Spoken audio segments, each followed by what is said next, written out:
Bonsoir à toutes et à tous et bienvenue dans ce nouvel 1, 2, 3 BD chez les libraires. Alors ce soir, je vous propose qu'on aille faire un petit tour à Istres et qu'on aille découvrir une nouvelle librairie. C'est pas tous les jours. Alors justement, cette librairie-là a l'avantage d'être une librairie-galerie. On va découvrir l'ensemble avec Nicolas Sanchez. Allez, on le retrouve. Salut Nicolas. Eh ben, salut Christophe, bonjour. Bonjour. Eh bien écoute, c'est un plaisir déjà de découvrir une nouvelle librairie-galerie parce que ça a Eh oui, l'avantage d'être à la fois librairie et à la fois galerie. tout à fait, voilà, c'est une proposition un petit peu atypique. C'est effectivement pour faire entrer une nouvelle clientèle en galerie, eh ben, c'est de faire un accueil librairie de telle manière à pouvoir faire découvrir à des personnes qui n'avaient pas l'idée de rentrer dans une galerie d'art dédiée à la bande dessinée, eh ben, de venir sur d'abord leur librairie en local et rentrer ensuite par la suite Dans la découvrir des galerie. œuvres originales, voilà, dans la Alors, elle galerie. est ouverte que depuis quelques jours, là. Oui, voilà, on est un petit peu à cheval sur les cartons et parce qu'on a reçu toutes les commandes d'implantation. Donc c'est vrai que c'est compliqué là actuellement d'apprécier à sa juste valeur le magasin. Bien sûr, Mais, mais samedi, il y a quand même un mais grand événement. voilà, donc samedi, l'inauguration officielle de la boutique, donc avec un parterre d'auteurs, d'artistes et d'élus locaux et de personnalités autour de l'inauguration du magasin et de la Alors, galerie d'art. rappelle-nous l'horaire et puis l'adresse. Alors l'adresse c'est 22 avenue Hélène Boucher, 13 800 Istres, donc c'est la ville d'Istres. Et donc, l'horaire, on nous fera donc un cocktail à partir de 18h30 sur la boutique. Voilà. Super, et en plus, bah, je serai là, dis donc, ça va être Et formidable. ben, voilà, Christophe, tu seras parmi nous, effectivement. Tu auras le plaisir de nous donner ton avis sur la qualité de la boutique et si le pari est tenu, quoi. Ah ben écoute, mais ça sera aussi l'occasion de faire découvrir à tous mes téléspectatrices et téléspectateurs le lieu. Donc ça Et sera sympa, donc je ferai plein de live. ah, ben, c'est un vrai plaisir. Je te remercie. Alors, quel est le premier album que tu as choisi de nous présenter justement pour ce Alors, 2 3 BD? ah ben, un petit peu en lien avec mon ancienne activité, parce que j'étais militaire par le passé, Mhm. déjà par le passé. Donc, j'ai eu un petit coup de cœur sur qui a cassé, euh, qui a cassé Enigma. Donc, Mhm. l'histoire qu'on retrouve a été adaptée à plusieurs reprises au cinéma, notamment, et Bien sûr. un roman aussi. Donc là, on a une version BD qui est arrivée il y a quelques semaines, donc chez Nouveau Monde Graphique, Mhm. où donc là, moi j'ai trouvé que eh ben, le dessin était très bien tenu, euh, donc par Donna Corso, Mhm. pardon, oui, Corso, oui, tout à fait. Donc je trouvais que le dessin était agréable. Et puis voilà, le découpage de l'album est très sympa, où on a tous les éléments fondateurs ben, de la, vraiment de la réussite D'avoir cassé le code. du décodage d'Enigma. Donc ça a pris beaucoup d'années. C'est-à-dire Mhm. que, entre les premiers éléments qu'on a réussi à avoir par les services d'espionnage français et au fil du temps, même une coalition internationale à l'époque, donc les Polonais ont essayé, avec les éléments que les Français ont transmis, puis après les Anglais. Et donc c'est très bien découpé dans l'album, et on le voit, donc on voit bien les différentes étapes, et j'ai trouvé que c'était sympa de revenir un petit peu présenter cet album. Alors, le fils est, enfin, le scénariste est le fils d'un résistant, hein, c'est ça? Oui, c'est ça. Ouais, c'est ça. Ce que j'ai pu voir, ouais, effectivement. Mhm. Donc, c'est un sujet qui le tenait effectivement à cœur, quoi, parce qu'effectivement, ayant eu Et, et un père. adoubé par la DGSI, ce qui est pas courant quand même.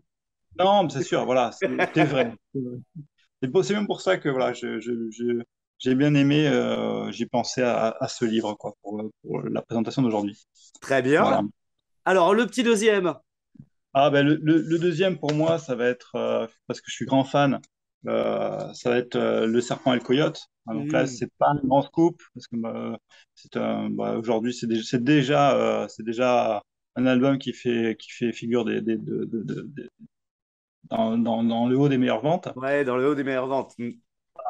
Donc moi, je suis fan absolu de Mads, hein. Mm. Parce que, bon, pour moi, c'est un super scénariste, notamment dans toutes les séries, dans tous les albums, pardon, bah, de tous les thrillers et tous les Ouais, polars qu'il Corps a et pu âme et réaliser. compagnie, super. Exactement, Corps et âme, Balle perdue, Tout à euh, fait. et ainsi de suite. Donc ce sont des choses, enfin, ce sont des livres qui me parlent beaucoup, toujours très bien écrits. Et là, donc, nouvelle collection signée, hein, avec Xavier au dessin, et on ne présente plus non plus Mm. Philippe Xavier. Donc bah là, une histoire toujours pareil, assez mystérieuse sur Joe. Hein, donc on ne sait pas qui est Joe au départ, mais un homme solitaire qui, qui, qui mène sa route. Et on apprend au fil du temps que Joe n'est pas un simple bonhomme solitaire. Donc il a un vécu, un passif très, très lourd. Et donc, toujours dans la magie des scénarios de Maths. Mm. Je ne vais pas dévoiler forcément, spoiler l'histoire parce que c'est un one shot, mais c'est vraiment très très bien. Je le Ouais, conseille puis vivement. c'est ouvert sur les grands espaces américains, là, puisqu'il traverse avec son camion. Et effectivement, les décors sont sympas. Et Ah puis le bah, personnage est particulier. il est très particulier, voilà. Et bon, après, il parle à son coyote, hein, tout au long Et voilà, il parle à son coyote. On ne sait pas comment il s'appelle d'ailleurs, le coyote, hein, tout au long de l'histoire. Si, il a donné un nom, mais je ne me Ça rappelle change plus le toutes les nom. 5 minutes. À la fin, il s'arrête sur un truc quand même, hein.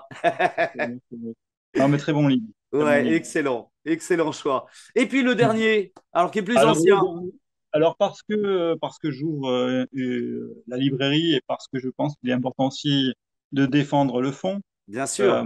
Voilà, un livre pour moi qui reste essentiel, même si c'est pas le livre le plus populaire de Lupano. Mm. Moi, j'aime beaucoup ce livre, Le Singe Artepoul, parce que c'est un plaidoyer contre le racisme, ce livre. Ouais. Donc, Mm. même si j'en ai discuté avec Wilfried, lui, c'était pas du tout son idée, hein, c'était pas l'idée de faire de parler de racisme ou autre. C'était raconter une histoire, parce qu'Hartlepool, c'est une vraie petite ville qui existe en Écosse, hein, Mm. pour ceux qui Mhm. connaissent l'histoire.